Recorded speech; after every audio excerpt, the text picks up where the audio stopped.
In this video, I'm going to show you how this realtor from Seattle, Washington got 3 booked appointments in his first week of running YouTube ads together. And I'm not just talking about appointments with people just looking around. These are people in the market ready to buy and sell. I'm going to show you the exact funnel that I use for him, a couple key takeaways that you can implement into your strategy, and basically go over the entire funnel that I use for all the realtors I work with. So you can just take it and replicate it. And if you do want me to implement this in your business, links in the description below to book a call. But anyways, let's get into the video. So starting out just for the proof. So this is a screenshot from the data that I tracked manually. And if you didn't know, you need to be tracking all of your data manually. So we spent 184 on ads, about 11,000 impressions, 135 clicks. See a solid click-through rate. We had 6 leads in that time at a cost per lead of $30, which is really good for YouTube ads, considering the intent of the people we're targeting. And then 3 booked appointments. 2 of those were inbound, meaning they just booked directly on the realtor's calendar, and 1 was a lead that I called and then booked on his calendar for him. But anyways, getting into it. So this is the exact targeting that he used. So on YouTube, because it's owned by Google, you're able to actually target people in the market looking to buy and sell. So this is one of the audiences that I like, this and a custom segment. Now, a custom segment is using keywords. It's a little more targeted, but for this example, I just use an in-market audience for him. So what this means is people in the market for real estate, in the market for residential properties for sale, homes for sale, apartments for sale, new houses for sale. And they have a bunch of these categories, but you want to make sure that they have for sale by them. Otherwise, there's some where people are looking to rent, right? So you want to make sure we're getting the people looking to buy those homes in the market. And then the way we actually find out which people we want to target, I basically had a call with this realtor and we basically mapped out the exact zip codes, cities, and neighborhoods that we wanted to target. So he's making sure he's hitting the exact market that he wants. Because it's not like Facebook and Instagram where you basically put down a radius and it's just a 15-mile bubble around the area that you enter. You can get super, super precise with the areas that you're actually targeting with YouTube ads. Now, in terms of the actual ad itself, this is something a lot of people have questions on, but with YouTube ads, as compared to other platforms, even just any other advertising platform, the creative or the video on YouTube ads is for sure the most important part of the funnel. And because if you don't have a good ad, you're just not going to get anybody coming through in the first place. So for this example, this realtor just went out in his backyard, recorded horizontally on his iPhone, and just shot it. I just added captions to it, did a bit of B-roll, but that's really all you need. It doesn't need to be some Super Bowl quality ad. As long as the messaging's correct, which is what I helped him with. I gave him the script from what I've seen works. As long as you have the right messaging, you're calling out the right audience, this works. And it honestly could work better than being in a fancy studio because you're just being authentic and people resonate with that, right? You need to think about what are your ideal clients look like? What do they resonate with? And try to make an ad based off of that to your best of your ability. Now, the main thing with any real estate ad, you need a lead magnet. I know I speak with a lot of realtors. They're like, oh, no, I don't. Why do we need this? Why can't I just get them to book on my calendar? Because if you think about it this way, if you were watching an ad of a person you've never seen for the first time, and it's tough because there's not many industries like real estate that are advertising just because there are so many realtors. But for example, let's say there's like a real estate coach that you've never seen before. If you got an ad for a real estate coach, you saw him for the first time. He was just basically going through. I don't know what he would go through. He'd go through a presentation and then say, "Hey, if you want to learn more about your real estate business or how to grow it, book a call with me." Like I'm sure some people would, but the lead cost is going to be extremely high just because it is a very high barrier to entry. It's a lot of friction. You need to give up these people need to give up 15, 20, 30 minutes of their time to actually have a conversation with you when they don't even know who you are. So that could work better with a warmer audience. But for most realtors, and especially if you have a smaller budget, you're not spending 50, $100 a day, you definitely need a lead magnet. Now, there's a couple different options for a lead magnet that what you can do. I always recommend some sort of tangible resource. So whether that's some sort of ebook, a video training, something like that. But the goal is that we're giving these people value before you're actually reaching out. So they see, okay, if this person can do this for me for free, I wonder what it's like if I pay them. And that's full transparency. That's a similar thing I do. I give away all this for free because so people will see, okay, this guy's giving away a lot of value. I wonder what it would be like if I actually worked with him, right? So you need a lead magnet and you need to make sure it's actually good. That's the other caveat to it. You can't just have like a chat GPT copy and pasted ebook. You need to make sure it's actually solid because it does represent your brand as well. But also in the ebook, you can add call to actions, you can add an about you page, some stuff like that. But the main thing is that we're providing value up front because that's how we can build that trust and convert these people into clients. So the next part I want you to go over is the actual structure of the ad. So first you have the hook. That's the first 15, 20 seconds of the ad. Number one, we're calling out who this is for. And number two, you can make a bold claim. You can ask a question. You can give social proof. You just need something that's going to get people to stay. The next part is the value in the story. So this is the bulk majority of the ad, but you're basically one providing value, as you can see, value, but then you're also telling a story. So what the story is not as important. I think value is better, which is what I do with the realtors I work with. But it's either you're one provide telling a story about someone you helped that was similar to them because it's going to resonate with them, or you can provide a value about, for this example, the current Seattle market. You can give a tip about what home buyers are doing to save money on their home, right? So it's about constantly providing that value because that's how we build trust. Now, the last part is the call to action. So this is where we're actually getting these people, converting their views, converting their intent into a click, just so we can get their information and get their lead and get them to fill out the form on our landing page. So you need a call to action, and you need to make sure you structure it properly. You don't want to make it seem like it's kind of up in the air what they should do. You need to tell them what to do because if the rest of the ad resonated with them, they'll have no problem with doing that. So that's really the structure for it: the hook, the value story, and the call to action. You can see the ad's about 2 minutes in this example, but I found anywhere from like a minute 30 to like 3 minutes works well. You could even go longer. It just, you need to make sure you can keep them engaged for that long. Now, I have a couple other bonus conversion optimization tips that I want to go over that I put down that not a lot of people talk about, but I've seen really work after just testing tons of different ads. So the first one is adding 1 to 2 soft call to actions in the ad. So what is a soft call to action? Well, you know what a call to action is. You're basically saying, hey, click the button below, go to the next page and download our ebook. A soft call to action would be, hey, if you're interested, click the button below. It just something like that. You're not going as in depth, but you're giving them the next option if they are interested. So in this ad, I believe I had a soft call to action around like the 40-second mark. That's usually a good spot, but sprinkling in 1 to 2 extra call to actions throughout the ad. So they're like, okay, I'm interested in this. What do I do? So then you can tell them, hey, if you're interested already, feel free to click the button below. Right. So it's just giving them the next step a little earlier, but you don't need to go as in depth as you do in the final call to action. But sprinkling those in definitely helps and will definitely boost your conversion rate and click through rate. So that's one thing.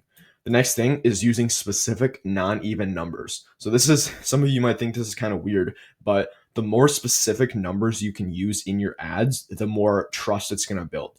It's just like with reviews. A lot of people, if they see you only have 5-star reviews, like you have 1,000 5-star reviews, that people like, it's obviously awesome. But if they would rather probably go with someone who has 1,000 like 4.9-star reviews. I don't know, I might be a little wrong with that, but I saw a study a while back. It was on Amazon.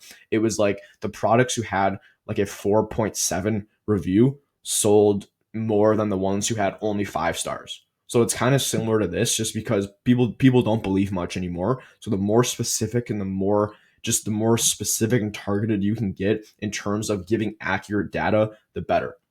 So for example, you can say we've helped 327 home buyers in the Seattle area just like you, right? So 327, nobody's going to make a number like that up. And that's just something that definitely helps build trust. It's not huge, but it will help with the conversion rate and the click-through rate as well. So whenever you can add numbers in there, add them. Especially if you're saying, we'll help you buy a home for $3,000. We'll help you save $3,000 on your next home. If you say, oh, we'll help you save, or on average, most of our clients save $4,332 on their home. Like, that's just a lot more believable, and that's just going to result in a lot more trust that you're building with these people. Now, the next part is be relatable. So this is what I was talking about earlier, but you need to think about what your ideal client looks like, what do they think like, and you'll know this based on an aggregate of your experience over the years. And it's going to be easier the more experience you have. But what I want you to do, this is going to be a little exercise before you're writing your ad. Write down your like dream ideal client and get as specific as targeted as possible. So do like age, gender, demographic, all that stuff, what they wear. And you're not able to call out, hey, if you're 50 years old, watch this ad, because you can't do that because of the fair housing policy. But you can kind of know how they speak. Maybe don't use like Gen Z words. Don't say like, hey, this this ad is lit. No, I don't say that. But anyways, don't just make sure you know how they talk and just be relatable with them. That's the thing. And a lot of times I see realtors wearing like suits and ties on their ads. Now, if you're I mean, sometimes I see that. If you're I guess if you're working with a lot of business owners and you do a lot of luxury, that's definitely helpful. But if you're just trying to appeal to the mass market, you just have to think about, is that something that they wear? Is that something they would resonate with? Probably not in most cases. So you just need to kind of think about that. And that's just something to note that will help subconsciously build trust, because they're going to see it and they're not going to think, oh, this guy's wearing a suit, I don't trust him. But the back of their mind, they're going to be like, oh, this guy's just trying to, he's like a business guy. He's trying to sell me. I don't know anything about business. I'm going to click off this ad, or I don't trust him. But that's all happens subconsciously. So it's about hitting those triggers. The next part is social proof. So this can be in the form of saying we've helped over 432 home buyers like you in the Seattle area. This could be we help on average our clients save over $5,300 on their home, right? So just adding in social proof so they know, okay, this person's done it for others, for people that are similar like me as well. You can also tell stories in there, but it is just really important to build that proof and build that trust in there. So that's basically the ad. That was kind of an in-depth breakdown, but I hope that was helpful. That I put a lot of time into kind of thinking about how I would actually write these ads and how I structure them. Okay, so now I'm going to go through the exact testing strategy and how I do this. You can see right here, I have 3 different hooks that I'm testing, which is what you should always do, depending on your budget, but you always need to be testing. And I'm actually going to go through my exact testing strategy right now. This is a little bonus for you guys. I can make a separate video on this as well, but this should give you a pretty solid idea. So first, you want to let your ads run for minimum 10 days. Now, that's in most cases, unless you're working with a huge budget, then you can maybe make some decisions a bit sooner. But in most cases, if you're like most realtors, just let your ads run for a minimum of 10 to 14 days before even touching them. Even if the metrics are off before then, just trust me, let it run. YouTube ads are a bit different. It takes time for them to learn. You just need to let them run, let the algorithm do its thing, and just trust it. Now, after that, you want to wait for each ad to spend 2 to 3 times your target cost per lead. And there's a way you can calculate your cost per lead, your target cost per lead, based on the median home price in your area. I'm not going to go through that in this video, but you want to make sure that you calculate that and you know at least what you're aiming for in terms of a cost per lead. So if your target cost per lead is $30, for example, in your market, then you would want to let each individual ad spend at least $60 to $90 before cutting it or making a decision. And I would say you can spend, if you're tighter on your budget, I would say let it spend 2 times, then cut it. But also, if you know more what you're doing and you're more confident in your ability to test, I would stick more towards 2 times target cost per lead. And that's what I do. So after that, after you let it run, it spends 3 times target cost per lead. If it's within KPI, so it's within your target cost per lead, say the cost per lead is $25, then you just allocate all the budget to the winning ads and just cut those underperforming ads, right? So if it's winning, you just only let that one run, put all the budget into that one, turn the others off, right? It's pretty simple. Now, where most people get stuck is if it's below KPI. So the option 1, you do have 2 different options. First option is you test new ads/hooks. Now, I always recommend you just test different hooks. I don't think you need to change the entire rest of the ad until you test like 10, 15 hooks, and then you find it's not working for whatever reason. Although I've never seen that happen. When you test new hooks, you should pretty much be good to go from there. So that's option 1, is testing new ads or hooks. Option 2 is testing a new audience. So I would use, it's kind of tough to say when you would do which, but I would say if you're confident in your ads, or if you have a solid audience that you know works, then I would always test new ads. So I would make sure you have a good audience that you know works, that's worked in the past. And I can give you some, but when you work with me as well, I give you all the audiences that I've found work. But anyways, when you have that new audience or you have the audience that works, I would just always recommend testing different ads, right? And after that, if you're testing new ads and it's still not working, then that's when you can try testing a new audience, because about 50% of the time you'll find a winning audience. So you just need to make sure that you're either testing new ads and hooks or you're testing a new audience, but you're always split testing something, because in your market, especially if like ads fatigue, it might be time to test a new audience. If the messaging fatigues, it might be time to test a new hook or a new ad, right? So it kind of leaves it up to you a bit, but you just need to know what works best. And after that, again, you just wait for each ad to spend 2 times the target cost per lead. And then you literally just repeat this. If it's within KPI, allocate it to the winning ad. If it's below KPI, test new ads, test new audiences. It's really that simple, but always let each ad spend 2 times your target cost per lead. So that's the exact testing strategy I use for all my clients right there. Now I'm going to show you an overview of the funnel that I use for this realtor in Seattle.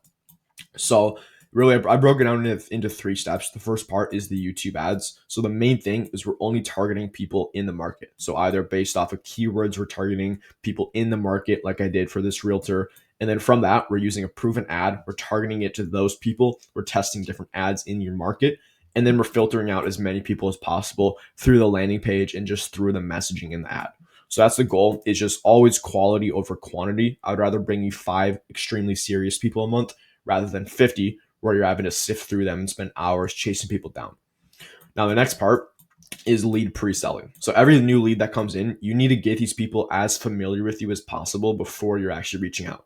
Because in real estate, like you're not selling donuts, you're selling homes, or they're buying homes. So it's not like they're gonna see you once and they're gonna want to work with you right off the bat. You need to continue to build that trust, build that relationship with them.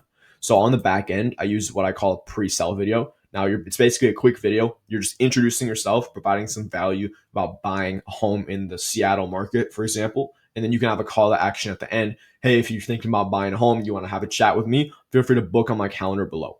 And then from there, that's how this realtor got 2 inbound appointments. You're just getting people booking on your calendar who are already familiar with you because they just chose to book there. They saw you and they're like, hey, I want to speak with this guy or this gal. He looks interesting. I can maybe learn a thing or two. And I'm also interested in working with them. And the main thing here is that we're also setting the right expectations so that these people know you're a realtor. They know that you're going to be calling them because you mentioned that in the video. Hey, I'm going to be giving you a call from a local number. So if you see it, make sure you pick it up. And it's just really about setting the correct expectations. That's a problem I see even with like realtor.com and Zillow.com leads. Even if these people have intent, which sometimes they don't, but when they do, it's just they don't know that like a realtor is going to be calling them a lot of times, just and they don't know who you are specifically. And it's just because they have no reason to know that because you were never on video, you never had a conversation with them. So that's really the big thing, is you need to build trust with these people. The last part is just the lead conversion. So every single lead, you need to call them as soon as possible once they come in, because the Harvard study a couple of years back, it was like if you call the leads within 5 minutes, your chances of converting them increases like it's something crazy, like 300, 400%. I don't quote me on that, but it is super, super important. And even just from testing it, from my experience, it's super important. So after that, you need to make sure you have a qualification process in place. So if we're targeting buyers in this example, we would go, how many bedrooms and bathrooms are you looking for? Do they need to sell a home as well? What's their ideal budget? What's their timeline if they do find the right home, not working with the realtor, et cetera, to make sure that, okay, this person does have intent. You can also ask if they're pre-approved. But from there, you only want to speak with a handful of the serious people and just disqualify the rest. Now that's pretty much the whole system right there. This is what I use for all my clients across the US. What I used to help Tina close almost a $2 million listing on the 29th day of working together. Amy, I make $8,500 in about 45 days of working together after spending about $1,000 on ads. This is exactly what I use for all my clients. If you want me to come in your business, implement this for you so you can get similar results and also just take out the guesswork. You don't have to test. You don't have to keep kind of going through YouTube videos, learning how to do it. Feel free to book a call with me below. I'll show you exactly how it works and we can potentially work together if it is a good fit and just implement this in your business for you. But other than that, I appreciate you watching. If you do want to see any other specific videos on YouTube ads for real estate in general, feel free to leave a comment and I'll always make a video on that and respond to the comments as well. But anyways, I hope you enjoyed this video. I hope it was helpful. Go check out some of my other ones.